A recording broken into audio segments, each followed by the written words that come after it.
like to introduce everybody to the virtual speakeasy we've got.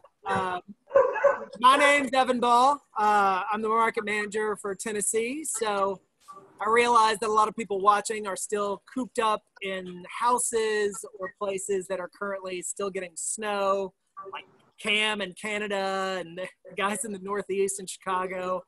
I hate it that everybody got some late cold weather. We got some too, but as you can see, it kind of passed here. So I wanted to make sure everybody got a taste of at least some greenery, some lush, you know, get a little feeling of having the window open and enjoying it.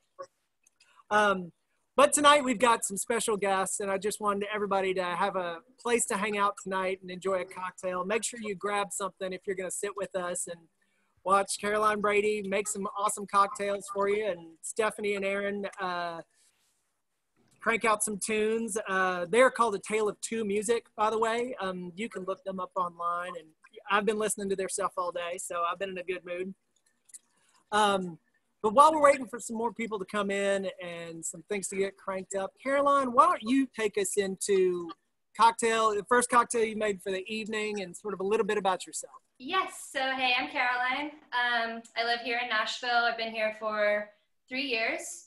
I am the assistant bar manager at Brady's Jazz Room, which is one of the only jazz rooms in Nashville, and the best in my opinion. Yeah, I've been bartending for 6 years. I love learning. I love working with my hands. I was a theater major in college, so I love being able to have that, the personality aspect of bartending is, I take that from my theater degree and put it at the bar. Thank you, Evan, for having me and for this bottle of Noble Oak. I'm a really, really big fan of Noble Oak. I think it's really versatile, and I'm going to show you kind of how to highlight some of the notes of it in a couple of my cocktails today. So right off the bat, Noble Oak is really like very vanilla forward. It has a lot of like caramel, a lot of like, I mean, obviously oak because it's aged in that, but it also has a lot of like toasted orange aspects as well as like grapes and raisins. So I kind of wanted to highlight more of the herbaceousness of it with my first cocktail. So I made a rosemary simple syrup, which is super simple. Obviously, it's just sugar, water, and then I boiled it with the rosemary sprigs, let it set for like 30 minutes, and then strained it out. So I'll start with an ounce of that. Really, really delicious. And then an ounce of fresh lemon juice. I had to venture out into the real world today to get fresh lemons. Real ingredients. Yeah. I'm going to do a 1/4 ounce of a Blanc Vermouth. Nice. Just kind of gives it a nice coating. And then 2 ounces of the Noble Oak. So essentially this is like a whiskey sour, just with a few, you know, modifications. An upscale version. An upscale version, yes. And then just a dash of Peychaud's bitters, which again is really herbal. And then, oops. Put my ice in there. I'm working with a makeshift bar, so forgive me. You're gonna actually have to clean up your own bar? Oh no.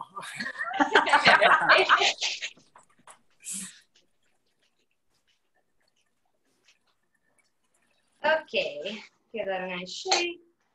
Smells delicious. And then we're gonna double strain it into a large coupe. It's a really pretty color.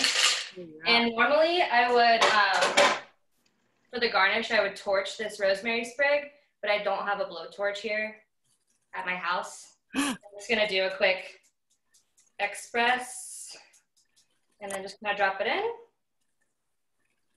And there's that. Oh, yeah. The name of this is Herbie Hancock. I like it. And jazz and it's herbaceous. That looks awesome. It is delicious. So what notes do you get out of there first? Honestly, the rosemary brings out a lot of the orange. Does it really? Yeah, it's delicious. That Noble Oak, because it's also finished with that Oloroso sherry cask, that's where you get that dark, that orange, that, you know, that really beautiful fruit to it. And I bet that really comes out well with that. Yeah, it's really, it tastes a lot of like the raisin too. Yeah. I love those dense flavors with those fresh herbal, sort of fresh out of the garden flavors. Yeah, and it's, a lot of people don't know that, like, how you can make a bourbon cocktail springy. People think of spring cocktails, they think of vodka, gin, and, you know, tequila. Right. But if you mix a bourbon with, like, a really fresh simple syrup, some bright lemon, and a Blanc vermouth, you got springtime in a glass. Nice, nice. This is really easy to just sip on, or you can down it really quick if you want. I feel like there's an example coming. I feel like we were about to see one of the two. Yeah, I was like, I gotta be on this for a little bit, so I'm not gonna get. You're like, I have to make another drink at some point. So, yeah. Somebody was asking, which vermouth do you like? I'm a big fan of Dolan. That's what I've worked with mostly. I like their sweet, or their rose is really good. They're dry, and it's just a really great product. I don't know if Lindy's on here. Lindy is my bar manager, but she let me borrow this from Brady's, so this is what we primarily use there. But yeah, Dolan is probably my favorite. I really, yeah, I think Dolan. Nice. I mean, good white vermouth, people just don't know what it can do to a drink or what it adds to a cocktail. Yeah, it's almost like a sweetener, but without any sugar. Well, that's nice. Very cool. Yeah. I didn't really get to read any of the questions because I was like, focusing. Was there any more? Was there any other questions about the cocktail from anybody? Caroline, it's not about the cocktail. You know, there are so many. I was an actor for a long time, and then I bartended for a long time. And you're the first bartender I've ever talked to that said, I use a lot of my skills as an actor in bartending. Right. And what a nice way to embrace that skill set. And it is. It's very, so like with theater and with improv, you have to learn to adapt really, really quickly. Like if something goes wrong on stage, you have to immediately be like, okay, how can I fix this? Or like, how can we keep the momentum going? Same thing in bartending. Something breaks, you run out of something, you know, a customer is really rude to you or really nice to you, and you like, it throws you off your balance. You have to learn to adapt and think of a solution as quick as possible. So improv helped me a lot with that. My favorite, one of my favorite actors that I ever got to do work with once said to me, if you really want to be a good actor, you should learn how to cook because you're multitasking. And a good actor is always juggling so many things. And of course, bartending, you're always juggling a lot also. So that's absolutely. Yeah. And I mean, it does help too. I mean, and I think I can say this, like when we're behind the bar, we're all playing a character of ourselves. I'm not, you know, how I am with my friends and with my family is not how I am for the most part with a customer. I mean, it's still a version of myself, but it's not like, you know, I'm not going to be as vulgar or as, I don't know, quirky maybe. I don't know. But yeah, I mean, acting helps you hone in your character aspects and then like bring them into another version of yourself. And you know, the best actors are good listeners and the best bartenders are good listeners too, right? Exactly. And you learn how to read a person really well too, through like character studies and analysis and stuff like that. Oh, that's another good. Fun thing about drinking and theater. I'm actually with a theater company called Inebriated Shakespeare here in Nashville. So we do the Bard under the influence. I've heard of this. Yes. This is amazing. one of my favorite things of all time. I literally get paid to do my two favorite things, which is drink and Shakespeare. So, it's amazing. So we've had to postpone our season, but we have a 6-month season, and we play at bars and clubs here in Nashville. I can't wait to come down and see it and have a drink with you. Jeremy, people don't believe that that's real, and that they're really doing it. They're like, no, that's fake. They're faking it. No, they will have bottles of alcohol that they will open right then. And I can definitely attest that it is a very real. I have had some of the worst hangovers of my life after a show. Well, I mean, that the guys at the Old Globe were drinking on stage, so. Shakespeare was a full alcoholic. So Caroline, how long do those go? Because you would go and you sit down, and they, of course, you're sitting there having drinks and stuff, and everybody who's never seen it is like, oh, this will be funny, or, I wonder what it'll be like, or they'll forget their lines. No, it goes on for a long time, and they drink throughout. Yeah, it's a 2-hour ordeal, and I think the most that I've drank in one show was 32 shots. That's a lot. It was a lot, and mind you, they're like half ounce to ounce shots, but it adds up. Oh my God. It's great. You literally just listen to people all of a sudden get that much louder and like slurrier. Oh yeah, just the stuff that they start saying. You're like, that's not Shakespeare. I don't believe. I think talking about his actual mother. I'm pretty sure. Well, all those old English guys, the famous guys from the 50s, they were always I was going to say all all the guys who won all the Oscars. Yeah, they were drunk the whole time. They were. Peter O'Toole, That's it, exactly. I was struggling. Like Peter O'Toole and the other guy. Yeah. Thank you so much, Caroline. Thank you. We will. I want to formally introduce you to Stephanie Adlington and Aaron Lassard. Together, they are a tale of two music. They play at Rudy's a good bit too. If you're in Nashville and want to see them, I'm sure you can look them up on every form of social media humanly possible. But I was listening to it on Apple Music today. It's great that you can actually look y'all up, and you can just play it right there. It isn't like you have to go find somebody who's seen it or has a bootleg of something. Technology's really helped us out. Yeah, for sure. Well, thanks for having us on. Yeah, thanks so much. I just want to say something too. I want to piggyback off of Caroline there. So when I gig a lot at Rudy's Jazz Room, and when I walk in and Caroline is our bartender for the night, I get so excited because I feel like we're tag teaming. I feel like I'm always trying to send people to the bar, and I just watch her work her magic, and I'm like, I can't believe you can go that fast and that efficiently. So I love you, girl. I'm so excited that we're on I love you, Steph. on the same thing. I miss you so much. I miss our life back there. But yeah, Rudy's Jazz Room. Cabernet every night.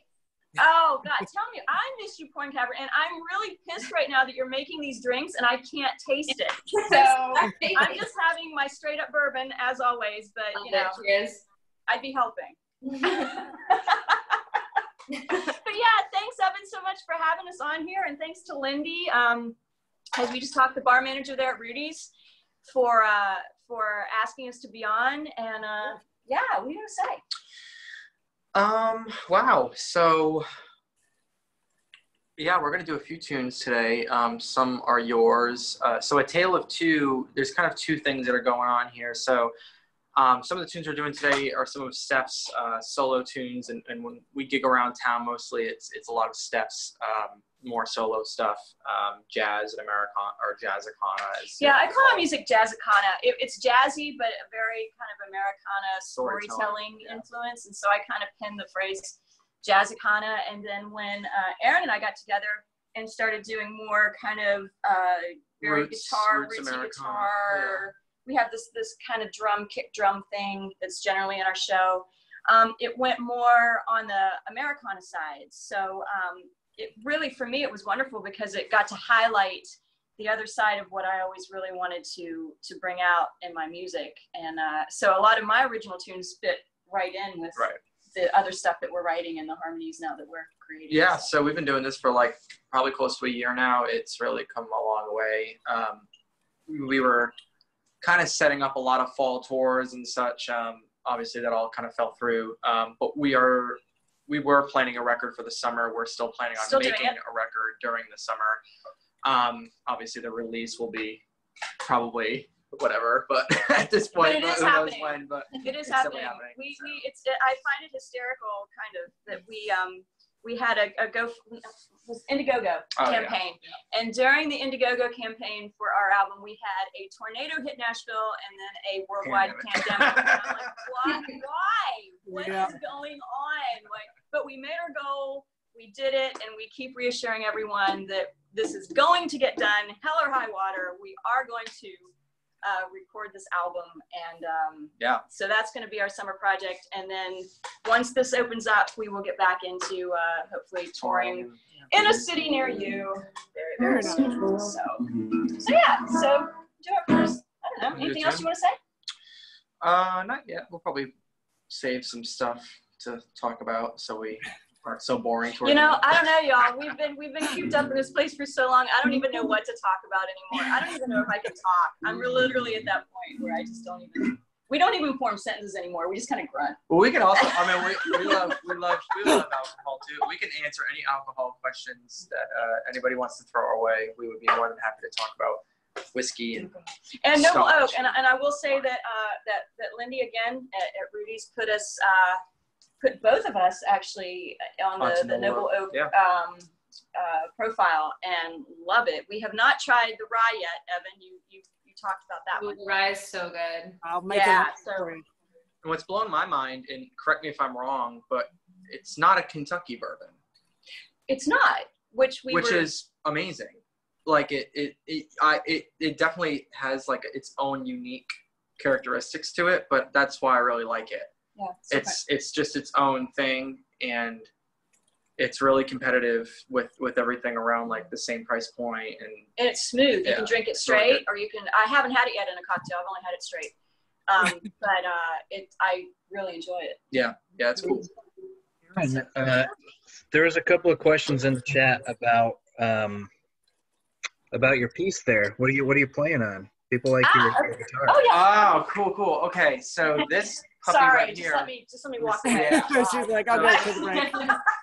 This is I ended up getting this as a trade-in. There's a popular guitar shop actually right next to Rudy's in Nashville called Carter Vintage Guitars, and they deal with anything from super vintage guitars. It's all used stuff. They rarely have new product. And people do trades all the time and stuff. So I ended up trading a guitar in. This is a 2009 National El Troubadour resonator.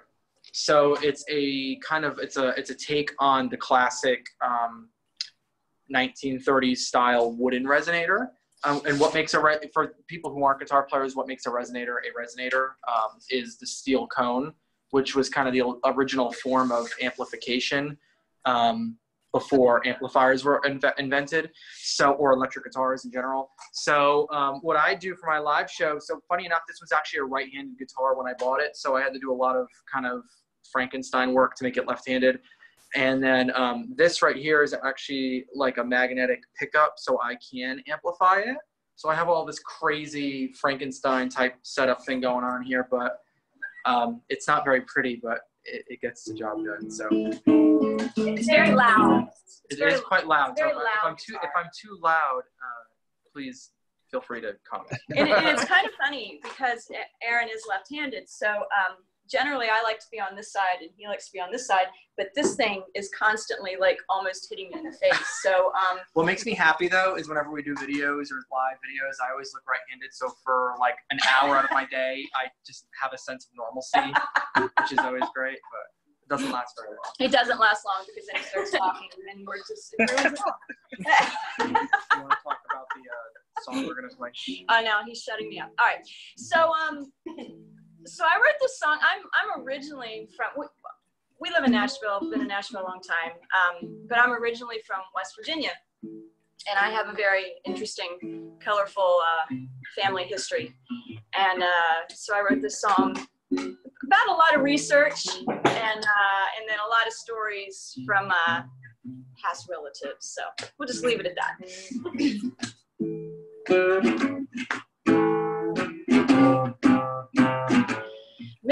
night, the sky black as gold, and shadow he rolls down the hollow.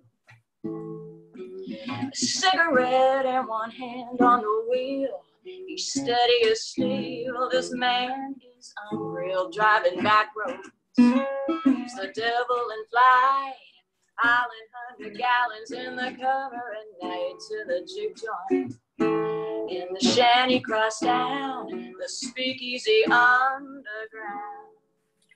His addiction feeds till the dawn of the sun at lightning speed. The revenue is run like a fool.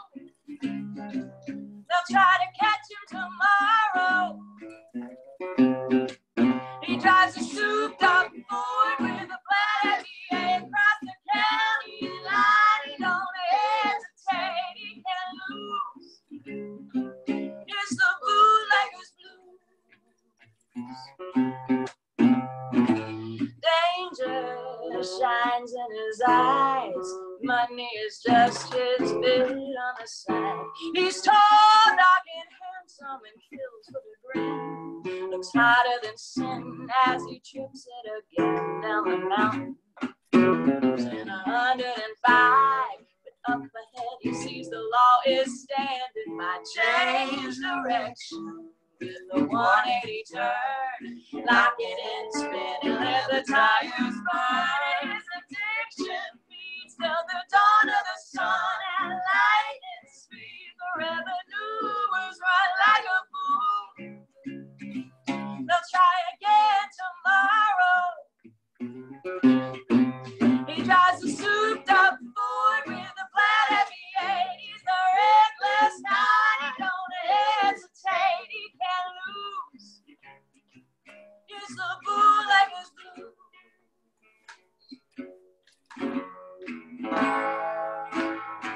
He's hell-raising history.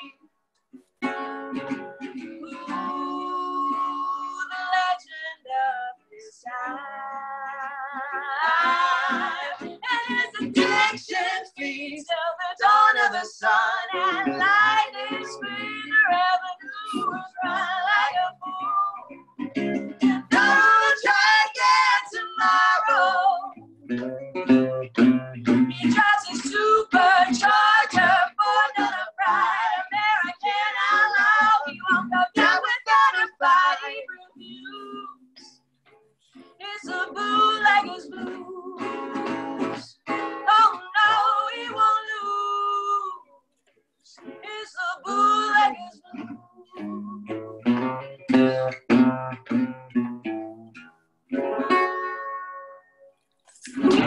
Wow. Woo! Thank you. I miss that voice. Oh, girl, thank you so much. I'll tell you what, we have some fun weekend gigs down at Rudy's, and it's, you know, this has been awesome, and we're all trying to adapt, and we've done a couple things. We've done some Facebook Live shows, and we've been very fortunate to have a lot of support that we absolutely did not expect from a lot of people, whether it was virtually or we've done these really cool what we call, like, we've never thought we would ever do this in our lives, but because of this, it's like I live in a high rise. Yeah, so right? We've been doing like a balcony concert from the parking lot. So like we just grab an extension cable and play down the parking lot, and there's like 12 floors of people. And they come out, and everyone's drinking because we'll do a happy hour. Nice. And everyone will come out on their balcony and start calling out songs, or just there and just start throwing stuff down. I mean, throwing money down. It's like so cool. And we joke, we're like, oh my God, this is more lucrative than our in-town. Yeah. This party is great. But, you know, so we're very, very grateful. But I have to admit, I mean, there's nothing like the energy of a packed room and everything that's involved with it. So if anybody ever hears me complain again about being too busy or being tired or being whatever, just shut me up and say, remember, we could have another pandemic. So. Yeah. Remember when you were sitting in your house doing nothing all day, just deciding when to start drinking? Yes. That was it. And you know, we all want to do that until you're forced to do it. And then suddenly we don't want to do it anymore. Yeah. After about a week of it, you're like, you know, I want to do real things again. So absolutely. Evan, can I ask a question? I was wondering if you guys felt like there'd be a swing back towards more live music because of this. Like, it feels like you're in Nashville, you're at a really hot bar, so you might see it a little bit more often, but I always ask people if they go to see live music, and a lot of people say, no, no, no, I don't do that anymore. But it feels like now more than ever, we might really want people playing instruments and singing songs again. I really hope so. Yeah, I do. So we've had a lot of conversations with people about, and people who are agents and stuff for artists, trying to get kind of a forecast for what's ahead. And it's just completely unpredictable, because I think you're right in the sense that I think there is such a heavy demand for going out and doing things that there are people who, like, if the opportunity is there, will take that opportunity. But I know, like, from the industry standpoint, there is a lot of concern about if we're allowed to be at that point yet, just through, like, regulation and whatnot. So we really don't know. We've heard a lot of things all over the place. I mean, we've heard things as crazy as, like, 2020 is completely done and whatever. But we just don't know. So, I mean, but I do think when this is over, and I think, like, regulations are beginning to be lifted, I definitely think that there will be, like, a massive influx of just, like, people trying to go check stuff out. Too, I feel like it's one of those things, like, with a lot of things here in Nashville, like, you don't know what you had until it's gone. Yeah. I think now more than ever, people are realizing how important that live music is to this community. Oh God, yeah. I mean, obviously that goes without saying, but, like, even people that have lived here for forever, I feel like they started kind of take it for granted, or like, oh, I'm not going to go to my friend's show because I don't feel like it. Like, oh, I don't want to spend $5 to see that local band because I don't feel like getting that. But now it's going to be like, oh, I will spend $20 to go see this, 20-minute set because I miss it so much. And, like, you miss that feeling that comes with it. Just like with the bar, like, hopefully no one will ever stiff a bartender again. Right. Absolutely. Just tuning into these shows that we've been doing for the last 2 weeks, one of my favorite parts are when we have musical guests.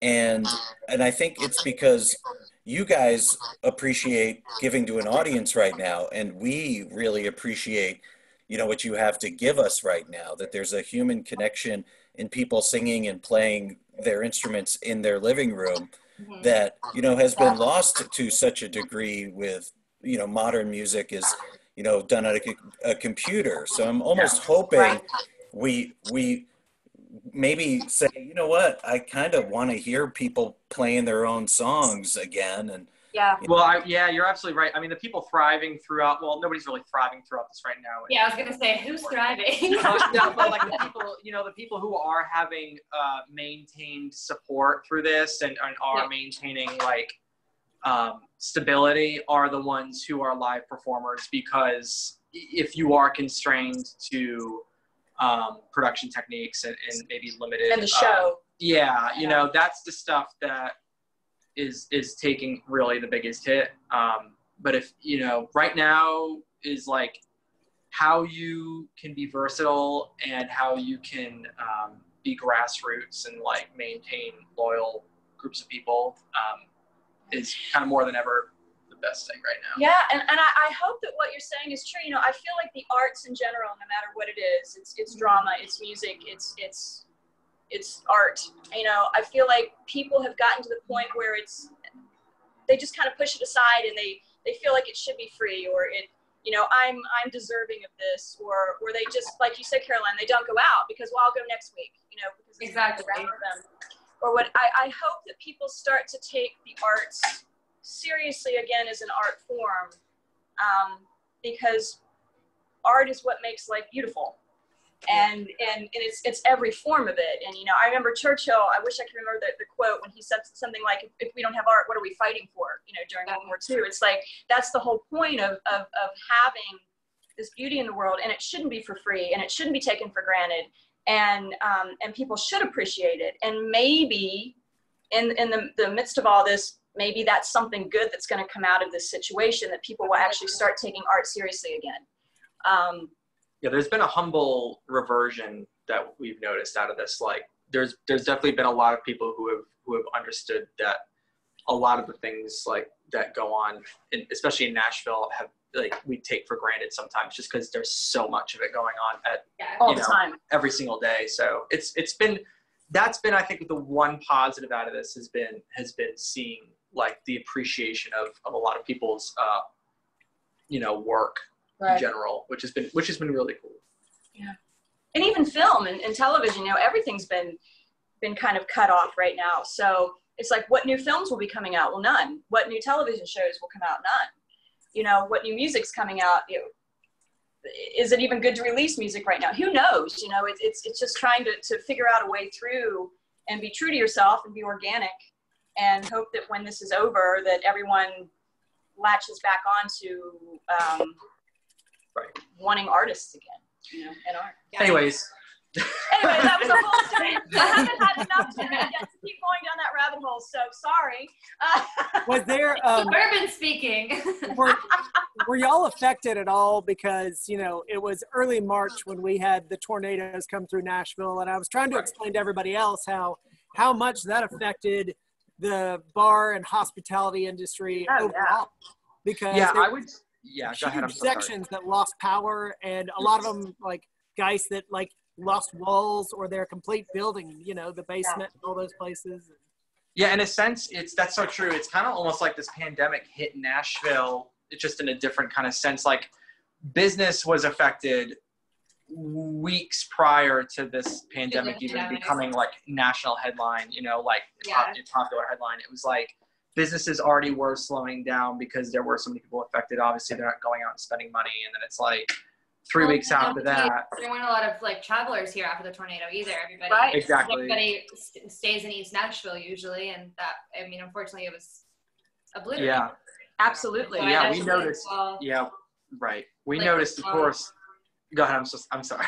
No, you're good. I'm just saying, like I saw like a downfall in like customers from the tornado, and then it just like slowly started trickling down and down and down more. And I remember the day that we closed, I think it was like the 15th, it was a Sunday.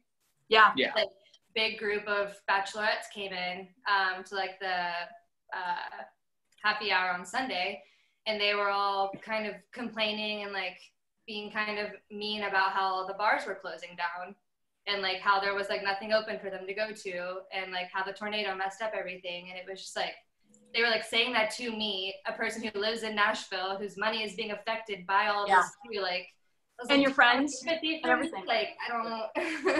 I'm like, I'm sorry that your trip is ruined, but like, I don't know. It's just, it kind of put a lot of things into perspective for me, because it was like, these people just lost their businesses, lost their homes far before the pandemic hit Nashville. Exactly. And these girls are here just like, we can't drink where we want. It's just, a lot of this is just perspective, I think. Absolutely. It's very funny because I was making the joke earlier that somebody has a voodoo doll of Nashville and it's just constantly like giving it the needles, because last weekend as well, we had those storms come through and 100 it's crazy. 1,000 people. Gusts of wind took out, it was like the biggest power outage in Nashville. Yeah. So I was without power from Sunday till Thursday. Yeah, in seconds. I mean, the wind picked up, and then it was just literally it blew in and then blew right out. I mean, it was just insane. The changes that we're going through right now, and you don't know what's going to happen next. I mean, it's like, wait, I'll tell you for us. You said you were out through Thursday? Yeah. Oh my God, I'm so sorry. Wow. Like I said, I'm very happy we had very nice weather. Yeah, right. We were actually on tour the week before everything shut down. We were in Asheville, North Carolina, and then Virginia, and we were playing in Virginia, literally in the mountains. So we didn't have internet for that entire weekend, and we were just cut off from. We were cut off from everything, and we drove back the Sunday, Caroline, you're talking about. Shut down. Yeah, and we literally drove back to. Oh, by the way, everything's done. So we left tour, we left this, we had a wonderful weekend with our friends in the mountains, like everything was peaceful, and we came back to absolute chaos. And I'll never forget that feeling of like absolute peace to that feeling of absolute stress. It was crazy. It's like a dread almost, because it's like we have no idea how this is going to. No. And it was, and Caroline, I'm sure you're like us. It was like this gig, this venue, this day. It's like everything fell like dominoes. Yeah. And it's just like, when is this going to end? And it kind of hasn't. So it's just been a very strange time. We're getting the end of the tunnel. I'm starting to see the light now, thankfully. Yeah, exactly. Yeah. Stuff like this helps a lot too. I'm like, okay, there's still people out there that want to hang out, that like want to be around all of this that I've committed my life to. So yes, exactly. You were talking about summer cocktails for whiskeys. Yes. And I don't know if you've ever tried the Highland Park, but the Highland Park, much like the Noble Oak, has this Oloroso sherry finish to it. So you get this beautiful richness and intensity to it. Yeah, I've had Highland Park before. Yeah. So Stephanie, like if you like good whiskey, but this one has like a sweet smokiness, like barbecue smoke to it. Mm-hmm. Oh. So I was going to make a little cocktail today. I don't know why I didn't make it in the first place. I'm just sitting here bone dry at the moment. But what I did was earlier, I was going to take 1.5 ounces of Highland Park, and I wanted something really fresh and really vibrant. So earlier last year, we were in New York, and we went into this really nice bar called Analog, and they have a lot of our stuff, and it was really cool. And so on the back bar, he had all these great whiskeys, and I was like, just like I would do it with you, I think I did last time I was in there, I was like, you make something. Just that's literally what you did. You're like, you can use this, this, and this. So I was like, okay, gotcha, Evan. So went to the grocery yesterday, and I was picking up a couple odds and ends. And I was like, so I want something fun for cocktailing. And they had, Sunkist had this little thing, and it was 3 different style oranges, a blood orange, a Valencia, and another one that had like this pink richness to it. So I was like, I want something spring and cocktaily. And when I was in that bar in Analog, I said, ooh, I want a Highland Park cocktail. Just do whatever you want with it. And he was like, anything I want with it? I was like, yeah. He was like, anything? I was like, okay. Citrus? I was like, because he was getting too interested.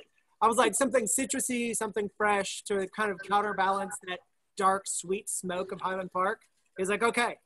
And so I went over to the other end of the bar, sat down, and he came back, and he had made me a complete tiki cocktail. Crushed ice, like pineapple fronds in it and everything. And it was absolutely fantastic. That sweet kind of barbecue smoke with that fresh citrus was this perfect balance. So I got the 3 different oranges, and I juiced them, and you can see the color that comes out. Oh, yeah. That blood orange and that other orange that had that pink fruit to it, and then that Valencia, which was really bright. So my whole house smells amazing. So when you squeeze blood orange and it shoots everywhere, it kind of looks like a CSI thing. So I'm just trying. That's hilarious. Oh my God! I've got white cabinets. I looked up my cabinet and I was like, "What has happened here?" That's been a good party here. So I wanted to make just something very simple but very fresh. Yeah. So in my little coupe, there's a big slice of blood orange and this beautiful little cocktail. Wait, so you did the Highland Park, the orange and simple? Yeah, I did a agave actually. Oh, nice. Okay. A little bit of agave, fresh lemon to just bump it up a little bit more. Yeah. But all 3 of those juices, and then I froze a slice of blood orange and threw it in the freezer. And so it'd sort of keep everybody nice and chilled out here on the patio. That's so nice. Sweet. So there's my little cocktail for the afternoon so far. That looks so good, Evan. I'm taking that recipe, and as soon we're supposed to get up to 80 this weekend. Thank goodness, finally. So I will be making that for sure. Yeah, it's really bright and really juicy, but you get that kind of bacon fat. Like, it's like when you put a piece of bacon in a Bloody Mary, where you're like, ooh, what's that? Oh, nice. What's that right at the end? Or like a candied bacon. Yeah, that's exactly what it gets, because it gets that kind of sweet smoke, like that dry rub barbecue smoke. Oh, yeah. Nice. And it looks pretty. It's such a pretty color. You gotta have, it's gotta be pleasing, so. I would cheers you, but I drank this entire one. I'm with you, Caroline. I'm going to get another. It was good. Yeah, Caroline, why don't you make us another beverage while Stephanie's refreshing her cocktail? Okay, I can do that. So for this one, yes. For this one, I wanted to highlight more of the sweeter notes of Noble Oak, like the vanilla, like the caramel. I've also have always been a really big fan of chocolate covered strawberries. It's like my favorite dessert ever. Yeah. So we're going to do, I made a strawberry rhubarb syrup. So strawberry, we're gonna do chocolate bitters. I have a coffee liqueur. It's just like a Mexican coffee liqueur. Unfortunately, my neighborhood liquor store doesn't have the best selection of liqueurs, so this is what I'm working with. That's been a theme for a lot of our bartenders. It's just kind of like whatever you can find. Whatever. Yeah, exactly. I was like, well, I have this already. I was making espresso martinis last week for my roommate and I. So that's just kind of, I was like, I can use that. So we're gonna do, so this strawberry rhubarb is really sweet. So I just need a half an ounce of it. So what all went into it? To the syrup? Yeah. Just sugar, water. I did 6 strawberries quartered, and then I boiled them with it, and then I just threw some rhubarb in at the end when it was sizzling. So the strawberry comes out a lot more. Yeah, I was really intimidated when I first started bartending with all the different like syrups and shrubs, but they're so easy to make. It's not intimidating to me anymore. Yeah. Especially being in quarantine, I'm like, how can I do the most with what I have? That. Then I'm gonna use this coffee liqueur. I do 3/4 ounce of this coffee liqueur. Oops. And then I'm gonna do a little bit of half and half. So this cocktail is not vegan, I'm sorry. You can sub out almond milk, oat milk. You can sub out, yeah, for sure. Again, I have like a little grocery store, like mom and pop grocery store by my house. They don't sell almond milk.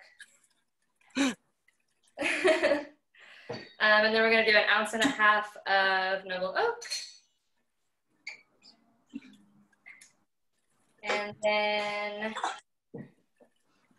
3 dashes of chocolate bitters. I'm a big fan of Scrappy's bitters. I just think they have really good products and very consistent, and they taste like what the label says. Nice. Which, I mean, some bitters I've tried, I'm like, this is not, I don't know. Let me get my ice. So I'm gonna do a big cube for this one. Just gonna go ahead and prep that.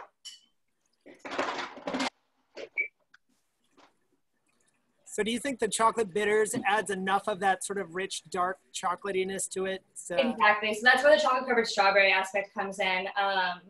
It's because obviously bitters are not too sweet. The sweetness is going to come from the strawberry simple and a little bit from the coffee liqueur. So what I like about this cocktail is it's not like overly sweet. It's not like hurt your teeth sweet, but you still get like the element of a chocolate covered strawberry. I actually named this one after a Shuggy Otis song, Strawberry Letter 23. Nice. I like naming drinks after songs because sometimes I hear a song and I'm like, I want to drink this drink while I'm listening to this.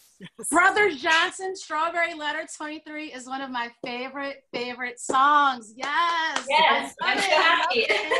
It's a great song, and so I was like, Shuggy Otis is a badass too, so I need to make a badass drink. That's awesome. That's why you're so cool, Caroline. You combine alcohol and music. It's awesome. That's what working at a jazz club does for you, though. Yes. So one of our drummers, Duffy Jackson, he's like a world famous drummer, and he would play usually every Sunday night. And I got to the point where I would like shake my cocktails in rhythm with his drumming. He loved it. And he's a crazy drummer, so that would be awesome. He's a really good drummer. I mean, he's like an old quirky man, and he would just love the fact that I was like shaking to the rhythm of his drums. Obsessed with it. You added more percussion to it. That's what you were shaking with more percussion. The whole bar gets exactly. I was like, I'm gonna take over your job, and you can come bartend. That looks very good. That looks yummy. So you can see it's kind of creamy. Just garnished with a strawberry. I have my little crystals here for good energy. Nice. Would you say that might be like a nice after dinner cocktail or something? That looks delicious. After dinner, oh, it's really good. After dinner would be really good. It's really good for like, if you want like a cozy winter cocktail. This like, I want to be by a campfire. With Nice. Like, I want like this and a glass of red wine in my other hand. And like sip this and then sip the red wine. As we always kind of like to double fist, because why not? Yeah, exactly. But I mean, this is like, it's very, very good. And you can still taste the noble oak. Like a lot of the caramel comes out actually. Yeah. That maybe with the coffee, because of the coffee liqueur. Yeah. It like highlights it a little bit more. That Oloroso sherry, I mean, those layers just. Yeah, yeah. But yeah, cheers. This one, strawberry letter 23. Nice. Nice. Can I just say too how I feel like it's so awesome that like Steph and I, at least since we've been bored, watch like a lot of stuff on like how people make Scotch whiskeys or bourbon and whatnot. But it's so cool that bourbon and just whiskey in general has made like such a resurgence over the last 20 years, especially for millennials and younger people too, how that's becoming now like the main drink of choice, and how it's being applied like even regardless of people drinking it straight or with cocktails. It's just cool. Like just after trying like clear liquors, I'm just like, I don't think I could have ever been around like when people were drinking wine coolers and like yeah, like that like sounds slippery awful. nipples or whatever those are. Yeah, like that sounds terrible. Yeah. It's still around. Those are now just called White Claw. Or what? I think Bud Light just came out with a seltzer. Yeah, it's funny how so much of that tried it? stuff Is it good? Like, it's funny how so much of that stuff is cyclical and like it'll go away for a while, then it comes back. Yeah. But people who actually really like good cocktails, whiskey has always been like a good, dense, heavy like base to great cocktails. It has richness, it has layers. Yeah. You know, vodka can be super popular because you can mix it with anything ever because it tastes like nothing. Right. But whiskey adds to a cocktail. Whiskey actually elevates a cocktail. Exactly. And it's important to, I mean, obviously I've had my share of bad whiskeys because I went to college. But it's like, obviously since I've been bartending for 6 years, and the amount of knowledge that has elevated, the amount of knowledge of bourbon that has elevated my status as a bartender. Sure. It's incredible how much just like knowing the flavors and knowing, like really studying the bourbon that you're working with. Wow. You know, I've seen, and obviously we all have our bad days, but I've seen like bartenders that have just, you know, they don't really care, or they don't really like care to learn. And like, I'm just like, I understand you want to make money, but don't you want some pride in your craft too? Mm-hmm. Right. Yeah. Don't you want a little bit of like this, like being able to talk back and forth and being able to chat with friends about good bourbon? Yeah. I don't know. Understand what makes good bourbon and why it makes better ingredients for it makes better cocktails. Exactly, yeah, and how that can elevate your cocktail and your entire bar program. Yeah. Well, I don't think a lot of people truly understand that bartenders, to me, are artisans. You know, that's why I go back to the Bootleggers Blues song that I did with, you know, people in my family, and even making you know, moonshine back in the day. I mean, that's an art form. Yeah. So I think anything that when you're making cocktails, when you're making whiskey, when you're making wine, when you're making anything that you're literally throwing, it's like part scientist, part artist. And so, you know, you're throwing this together, and then you're creating this whole moment of something. And Caroline, I'm sure you know, like you can make one drink one time and it tastes like this, and you make it another time, it kind of tastes like this. There's so many different things that go into that moment of what it is. And I think some people that just want to go in and grab a Bud Light in a bottle and move on with their day, that's fine. But then there's other people that want to go in and have that experience. Exactly. You know, and it's interesting. What did you just bring out? I just had to, what the young people say, I had to flex for a second. And he went into my bar, in the y'all. bar, he went into my bar. We do have a bottle of Elmer T. Lee that we refuse to open because you can't get it. So. That is my I just wanted bottle. to drop that. That is my bottle. Stephanie's like, don't get it twisted. That is my bourbon. That is my bourbon, and do not show that. Be like, you haven't opened it because I have not let you. Because my bottle of whiskey. Yeah, I'm like, what are you saving it for? Now's the time to drink that. I will tell one last story and I'll shut up because I tend to talk too much. So when I went to college in England, and it's really funny because we had a bar where I went to school. So literally at 4 o'clock, I went to the Royal Academy of Music. So at 4 o'clock down in the basement, the bar would open. So you would go down and you would have a pint, or you would have a G&T. With your teachers. Or you would, with your teachers. Yeah. That's awesome. And then you would go back to class just like a normal day. So when I moved to England at the age of 20, before I turned 21 in America, it was like no big deal because everyone had been drinking always. And drinking, at least in England, is kind of a different culture than it is in America. But I went to Ireland in I'm not going to tell you what the year was. I went to Ireland. Something. I went to the Bushmills distillery, and I brought my dad back this tin of these different little bottles of different Bushmills variety. And my dad to this day will not drink it because he's like, this is a souvenir. I need to keep this on the bar. And I keep teasing my father, and I said, one day you will no longer be here, and I will drink your Bushmills if you don't do it. Caroline, you've just called me out. You're like, why are you not drinking that bottle of Everett? There you go.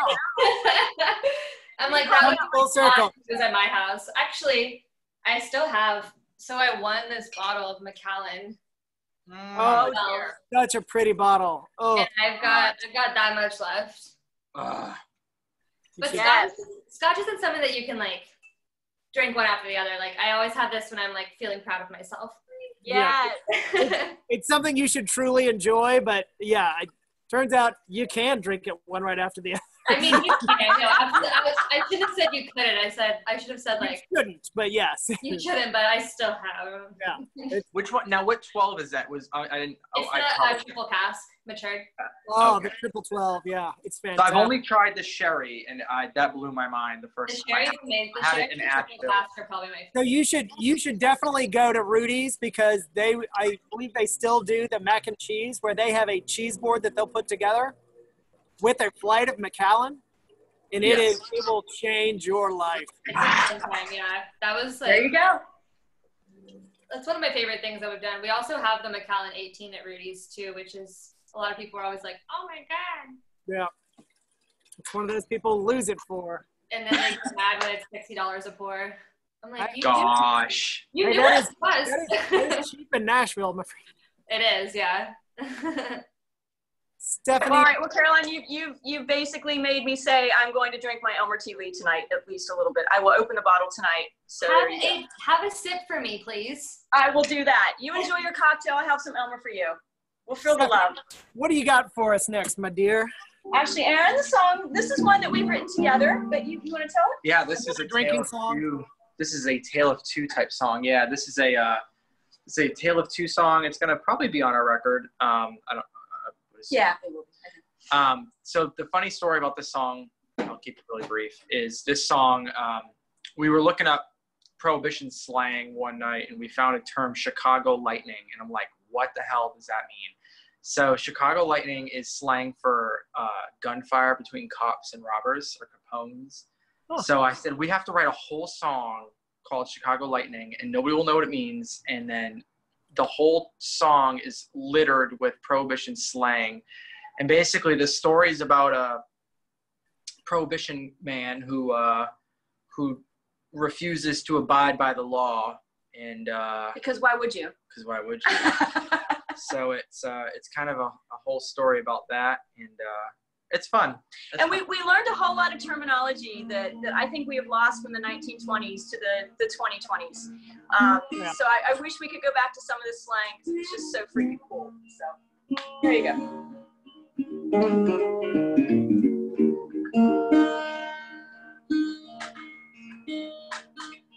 Oh, Chicago lightning, send us back in town.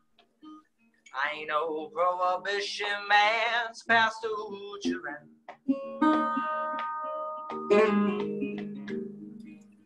Oh, Chicago lightning, trouble on its way.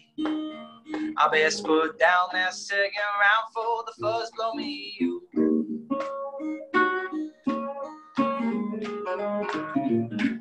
No, no, no, no, Lord can save my soul. Down me river and bathtub gin, merrily I'll go. No, no, no, no, the big house I'll be gone. Old Blues Town, howling at the moon till the early break of dawn.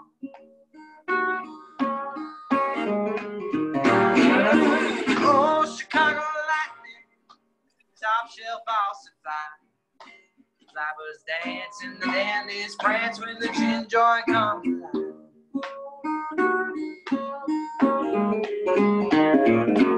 Oh, Chicago lightning, goes right. Teeth on the bridge, copper sneak lit the rocker keep. No, no, no, no, Lord can't save my soul. Down the river and bathtub gin, merrily I'll go. No, no, no, no, big house I'll be gone. Old town, howling at the moon till the early break of dawn.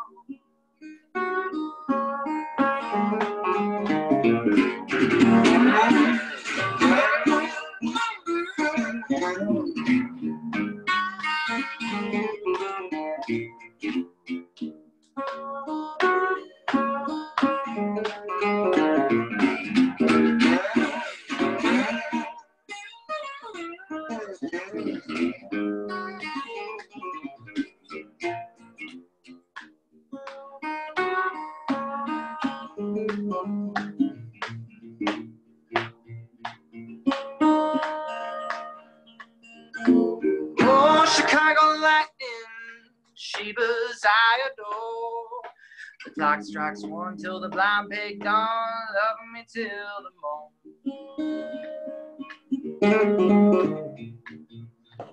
Oh, Chicago lightning, skidoo I go. I need no prayer, buck stop says, devil moon take me home. No, no, no, no, Lord can save my soul. Till I die, bide my time, let the moonshine flow. No, no, no, no, to my grave below. Lightning come, my day is done. Devil moon take me home. Devil moon take me home.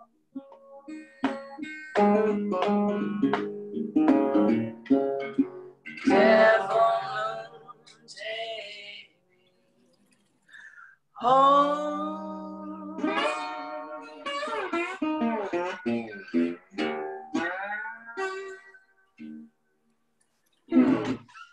Woo! Thank you. Okay. Okay, I have a quick question. Yeah. Do you have a name for that pretty looking guitar you're playing? Please tell me you have a name for her. And she needs to be, you have to at least put her in the credits. Do you want to give her a for the name? Her album. Yes, because she's gorgeous. And she has a voice. I mean, the two of you sound so good. And then she has that other voice going in there. Oh my gosh. The sound amazing. is incredible. You have to, all right, so let's give her a name. I don't have an official name for her, so See, please. he's so weird. He doesn't name anything, but I name everything. My piano's Miss Pearl, my ukulele's Miss Clementine, which is in my closet. Yeah, we had a name. Let's She give it a looks name. like a Betty. What is that? She looks like a Betty. Betty? Betty. Big Betty. Big Betty. Big Betty. Big Betty. Big with a big Betty. sound. Okay. And there she's been named. Yeah. Rise her up, like from the Lion King. We just named Oh, her. I love it. Big Betty. Big Betty. That's it. I love it. Well, I'll tell you what, girl. We also have this suitcase kick drum that I ask people in every gig, what do we name this? And like, no one's given us a name yet, because I'm like that. I want something to be You name tangible. everything for sure. Yes, Yeah. absolutely. So we need a kick drum name. So we'll send you a picture and you give us a name for it. Yes. That'll be it. Okay. Thumpy. Name the kick drum Thumpy. What's that? Thumpy. Thumpy. Thumpy. Thumpy. That's perfect. Betty and Thumpy. Betty and Thumpy. Love it. It's so sweet. It's like a Disney movie. Disney movie I'd watch completely. Alcoholic Disney. Yeah, love it. 2 bourbons in, going on 3. Here we go. I want to make sure that both y'all and Caroline put your Venmo in the chat so that people know if they can leave something on your virtual tip jar. So Yes. Yes, please. just like sitting in a bar, you know, just like sitting out any other speakeasy, you can leave something. I do have like one more cocktail if you want. Yes, Yeah. we want. Yes. Yes. Okay, so I mean it's a riff off of Manhattan, Oh, but well, let me grab my vermouth really quick. sure. Well, while we wait for Caroline to find her vermouth, so I was listening to something on NPR the other day, and they were talking about how the lost art of making things with gelatin. Okay. So I actually made a Manhattan. So it's got real Luxardo cherries, orange zest, noble oak. That freaks me out, Evan. I don't like So, it. but so what it is, it's just enough vermouth. It's just enough gelatin to just hold it together.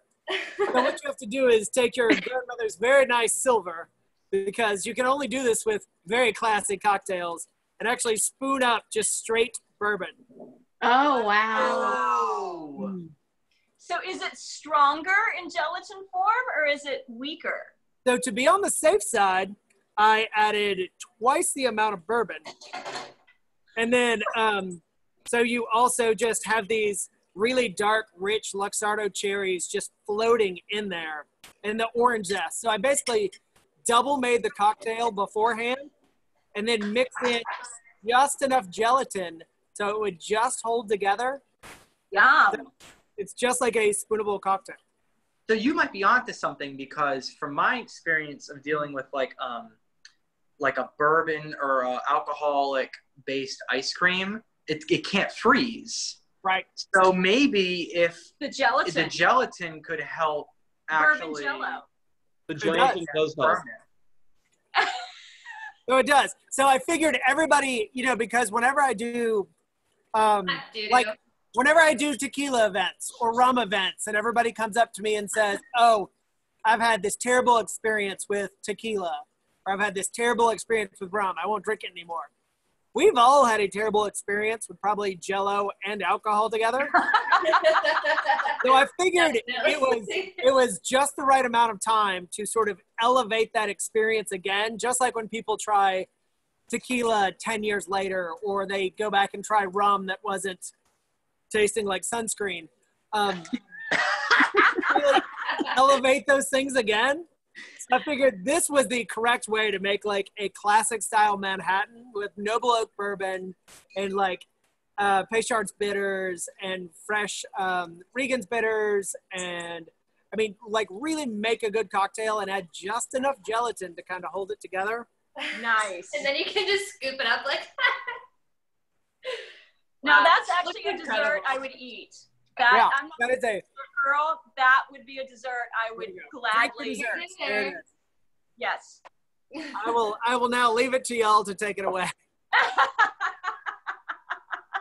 Cool. So Wait, Caroline, beer you're making another cocktail, right? Oh yeah, okay. So I just thought of this actually as Evan was thinking about talking about his Manhattan, gelatin Manhattan.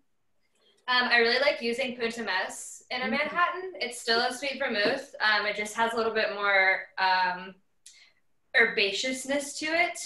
It's It has like mountain herbs is what it's called. Yeah. So again, that would be really good for bringing out noble oaks, the little bit of herbs that they have. And then I'm going to use cardamom bitters just to kind of funk it up a little bit. nice. So the normal, I mean, the classic bill for Manhattan is just 1 ounce sweet vermouth or vermouth of your choice and 2 ounces bourbon. Also, this, I already used my only coupe glass, so we're using we're using a beer glass. Sorry. Quarantine compromise, girl. 14, yeah, you got to make it I work. never said my home bar was perfect. That's awesome. So I'm gonna do a dash of Angostura and then 1 dash of cardamom. And ice. Oops. Sorry, hold please.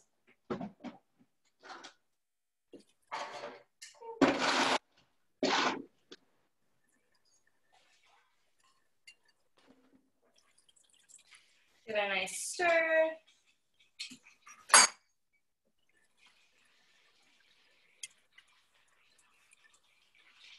I usually like to stir in a glass beaker, but again, home bar, so. Yeah. Tough times, tough times. That is delicious. Obviously, it's gonna look kind of funky in this. It all matters how it drinks. But both the punta mess and the cardamom bring out like the heavy nutmeg notes in this. So it makes for like a very, very fall cocktail. Oh, yum. And it's dark too. I love that. It looks very fallish. You know? I don't think you can see the color, but yeah. It's like, not quite amber, but it's like dark kind of chocolatey brown. Yum. Oh, okay. And when I taste it, I get,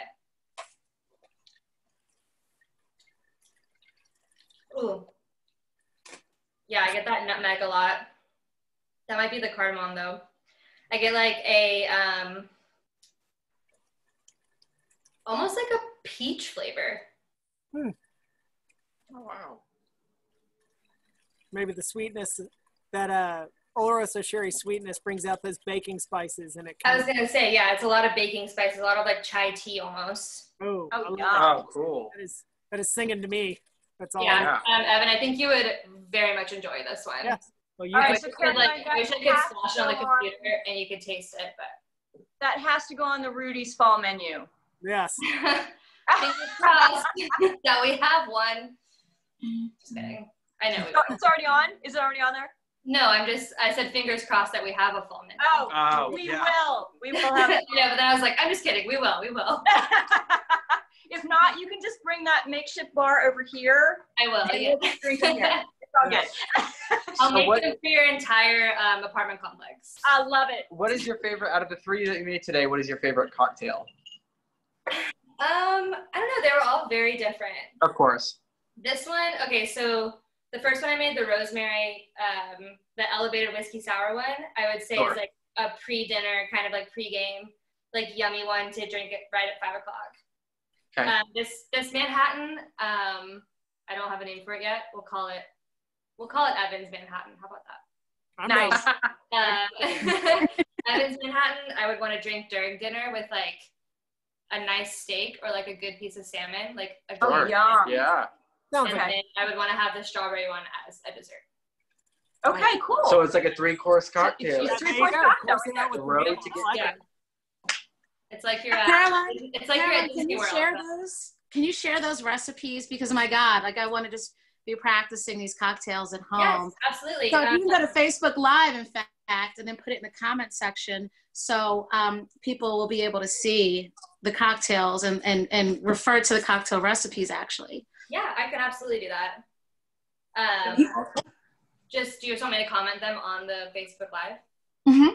Okay. On the and then Evan, you too, because my God, I know what I'm making on Saturday. I know, Evan. That sounds I know for sure I'm gonna make a Manhattan Jello shot. An elevated. You know, I think the Manhattan Jello shot has finally brought the Jello shot to like a classier environment. It's a Manhattan. Exactly, it needs to be. You gotta get the Luxardo cherries, the nice, really ones that you would actually eat, the real. Right. Yes, the real ones. Yeah. Like instead of taking Jello shots at a frat party, you take them with like your business colleagues now. Right. Wow. Before a nice dinner. That's it. Yeah, like an amuse-bouche. Like, Yes. it comes in like a little petri dish. Exactly. Yes. We all have to grow up, and so do our drink choices. So there you go. Guys, we would love to hear another one if you've got You got some more in, yeah. We got one more song. All right, so Carolyn, I'm sure you're sick to death of this song because I sing it every gig I ever do. Is it the Howling one? The bourbon. Yes. The bourbon song. Yes. So this song is a true story, for real. I literally wrote this song very, very late at night over a bottle of actually Woodford Reserve. And well, that's what I had. Sorry. That's what I had. Didn't have any Noble Oak on me, sorry. You're saying it wasn't Noble Oak? Yeah, that's what I had. And but the whole song is well, I'll sing the song and then we can discuss. How's that? I don't want to give anything away. There you go.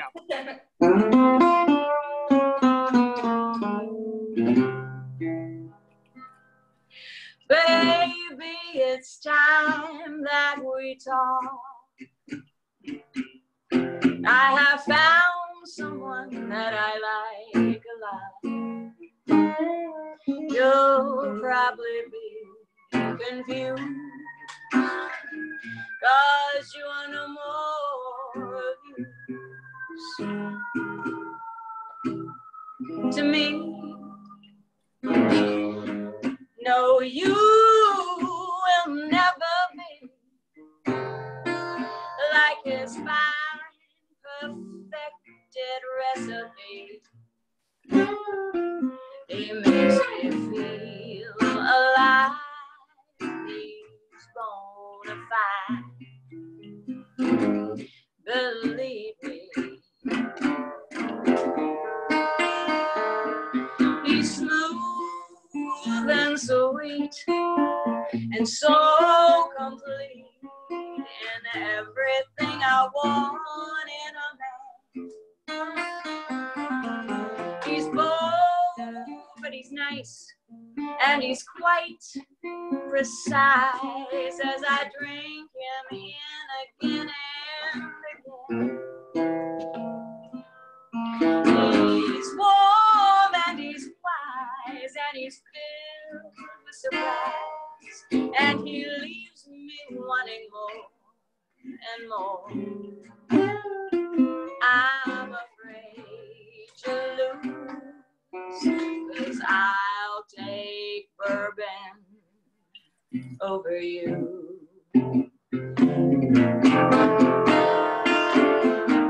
He doesn't play games every day, it's the same. When he calls me up at 5 o'clock, always neat and refined, even rough he's divine, and I like the way he smells quite a lot. He's cool and he's class, and he'd never be brash. He's the gentleman that you'll never be. You haven't got a clue, so I'll take bourbon over you.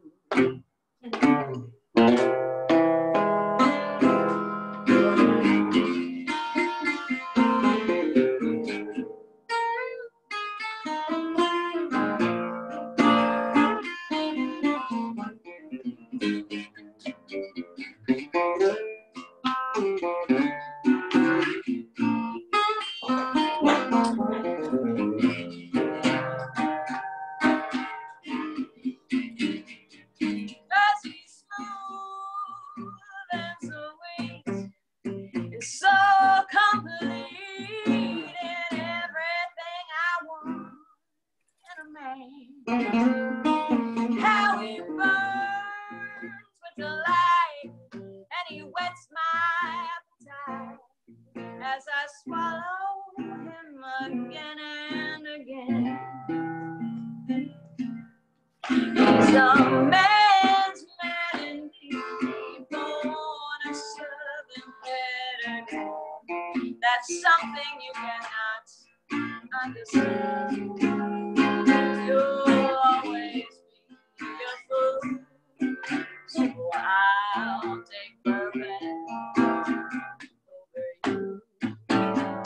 Ooh, yeah, he's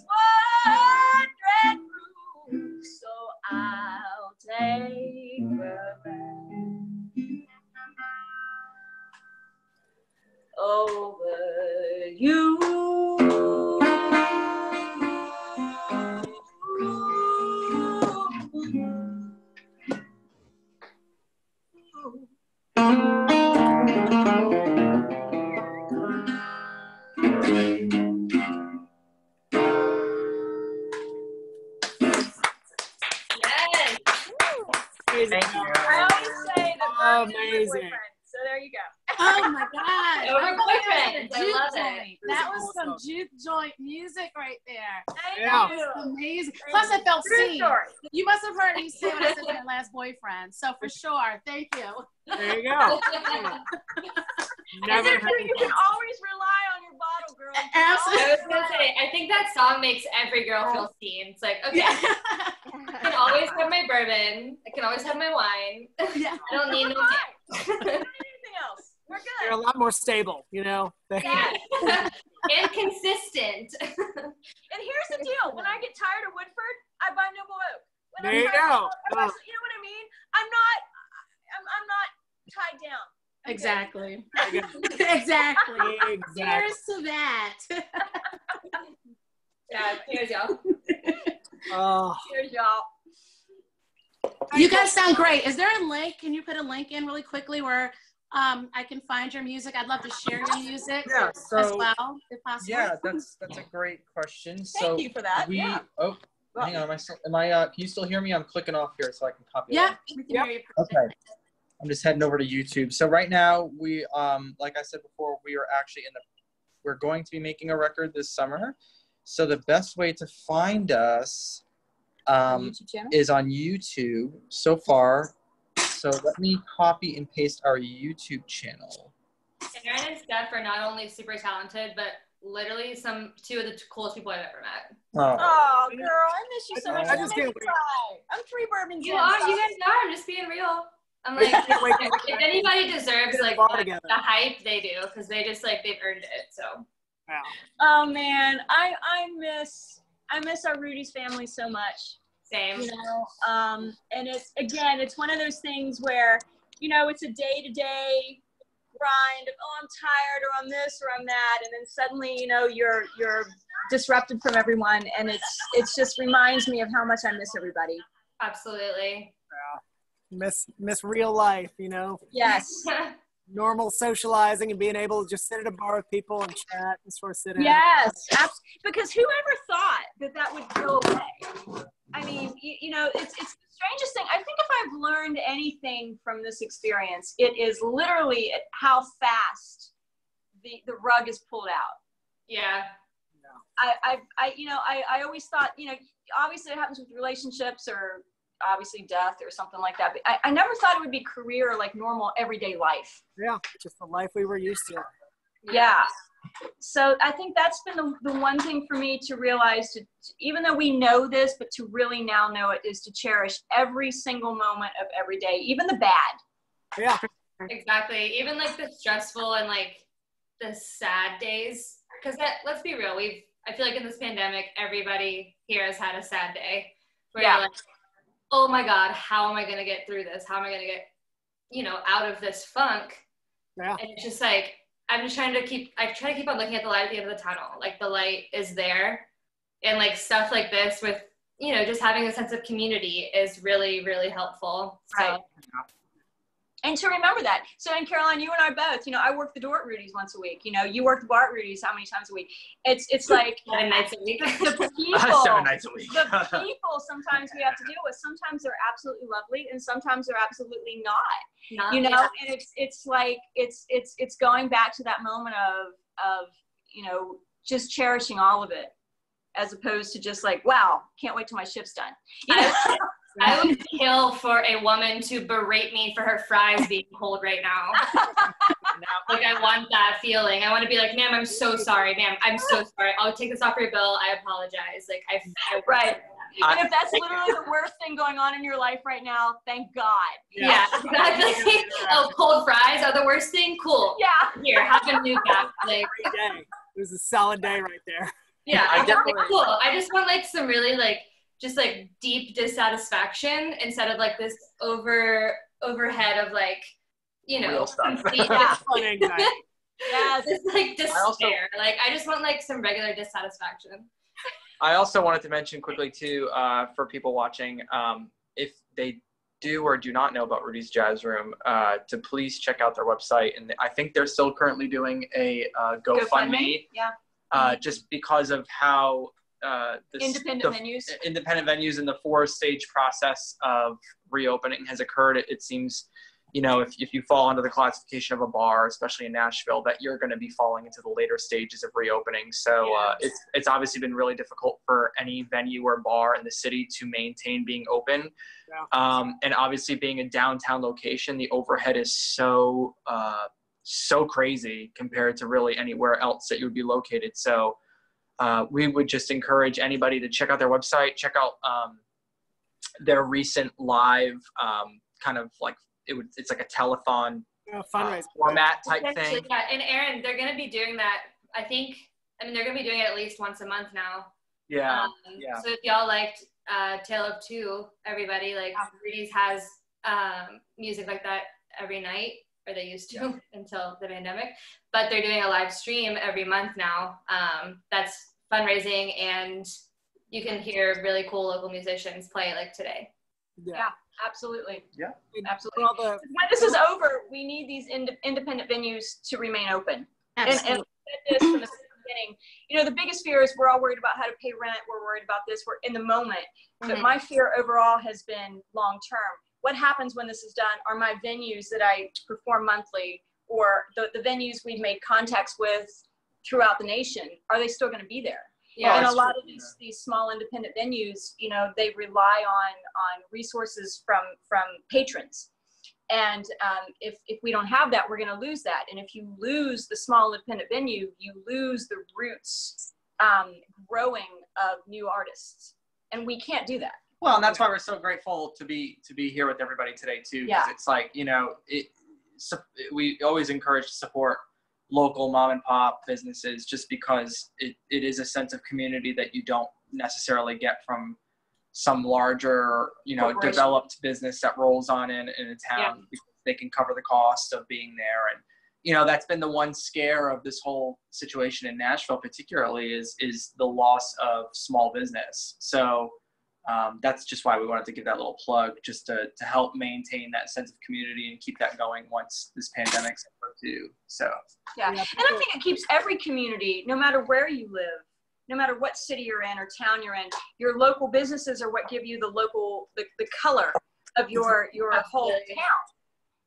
And if you lose that, and if everything is a corporate restaurant or everything is a corporate whatever, well, then why even leave?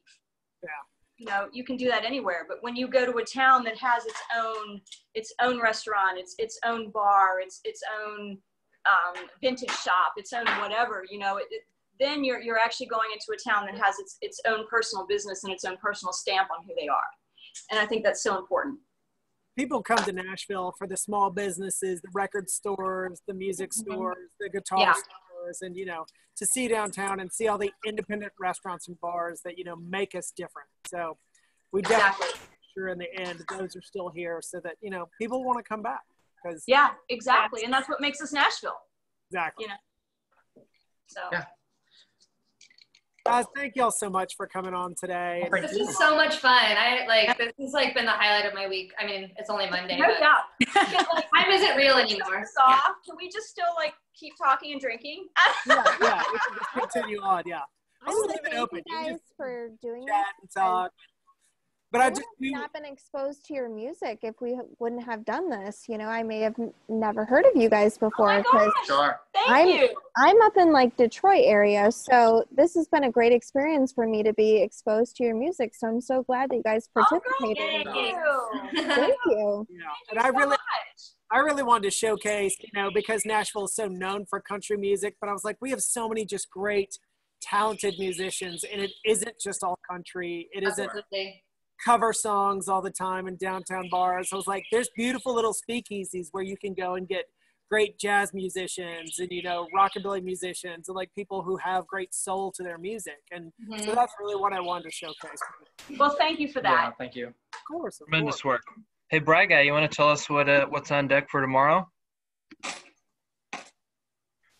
Can't hear you. Oh, you're muted. You're on mute.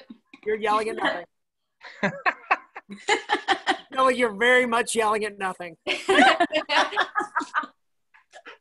No agenda, no agenda. Still mad at nothing. Josh, you're going to have to take it, bud. Yeah, I guess I'm going to do this for Brian. Can you guys hear me? Yes. Yeah. Great. I know how to use a computer. I guess I'm going to be joined. Brian's going to be hosting tomorrow. It's my honor. I'll be joining. Johnny just jumped on there. Johnny and Kevin Dietrich are going to be joining as well. Brian is going to be interviewing those two guys about booze, and I'm going to be playing some songs. Nice. I think that's, did I get that right, Brian? I don't know. It sounded very pro, whatever it was. Yeah. I'm glad Brian's the one at the wheel tomorrow. That's great. Yeah, I know. Super comforting. I love it. We've got some good quarantine beards going on the channel right now. I love this. Yeah. Oh yeah, mine's really going in there. It is definitely a pirate ship of weirdos. Yeah, I mean the digital speakeasy, it's jumping all around the country, and we're going from Nashville out to San Francisco. So nice. Yeah, this is very, very enjoyable. I had a lot of fun. I hope that y'all all enjoyed my cocktails as well. Well, Love it, Yes. girl. Awesome. did, I love you. I'll definitely put those recipes on the Facebook Live comment stream, and you can taste them. Taste the rainbow. I like it. I like it. yeah, and